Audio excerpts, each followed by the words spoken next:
Hello, welcome back to Benefits of Bipolar video series here. Want to talk about vulnerability today.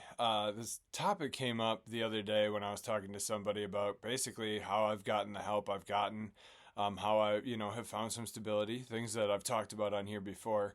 But her key takeaway was vulnerability. How vulnerable I basically constantly have to be and had to be, especially at the beginning. But here, as I grow further and try and do more and more with this, how vulnerable it just is at every basically moment of every day when you're meeting new people, when I'm putting these videos out here, when I'm going out and talking in public about being bipolar and my story with it is, I guess it's almost becoming a little bit more normal for me, but I still have my really hard days. And so I kind of wanted to take a step back and discuss what is being vulnerable. What is it? So, what is it?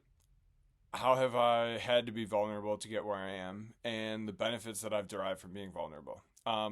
So I love definitions. I love words. So I'm going to start there. Basically, there's two definitions for vulnerability, and that's the one that I focused on. Openness or susceptibility to attack or harm is the first one.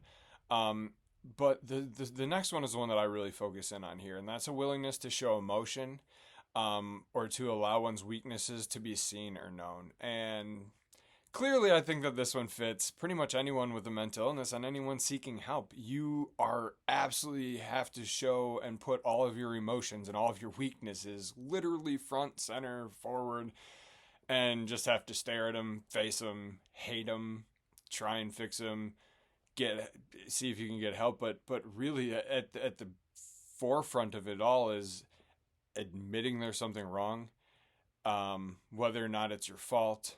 What does that look like? What does the pain feel like?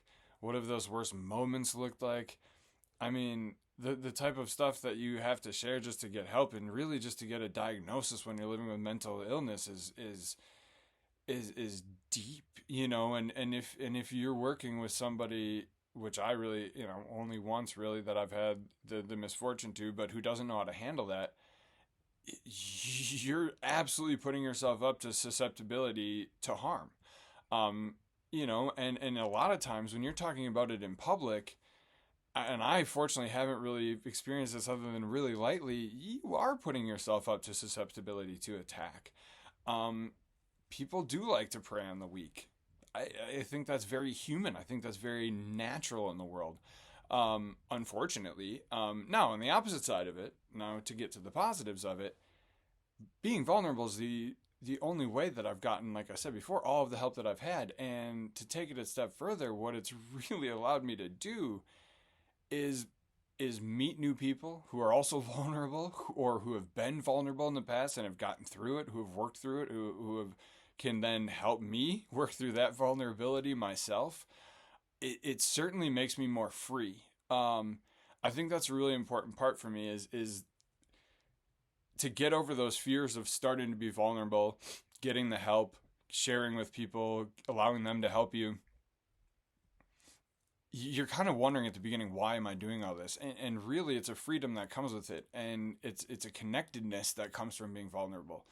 Putting yourself out there and sharing things about yourself at a very deep level, in a weird way, makes people more comfortable, in my experience, to also share or listen on a deeper level. And as I often say on these, frankly, if I'm not going to be vulnerable either to people I don't trust, to people who haven't had a good reaction to anything that I've been vulnerable about, to anything that I've shared before, or if their initial reaction is poor to terrible, I'm just not going to move forward with that because I'm going to protect myself too. So there are limitations to this, of course, but when you find those people that you can be truly yourself with, truly open up, truly be free, again, that word comes up from being vulnerable, is then they're allowed to love all of you and every bits and piece of you. And so it's opened up an ability to better ask for help too, because again, I the more I understand myself, the more I put it out there, the more other people are able to help me, the more I'm better able to ask for help. My vulnerability with my girlfriend, my being so open with her pretty much at all times, probably too much. I'm sure she'd probably take some time off, but that allows me for this past weekend when I had a really, really, really shitty Saturday night. The minute I got in my car the next morning to go see her, I felt better. The minute I saw her, I so much of that stress and weight was taken off because I knew I was with somebody that I could be vulnerable around constantly and be myself and not have to worry about their reaction.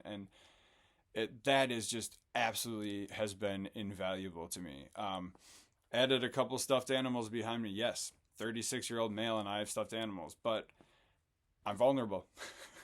Go ahead and attack me for them. But guess what? When I'm having a really tough night, I'm not above holding on to something soft and furry and make myself feel better.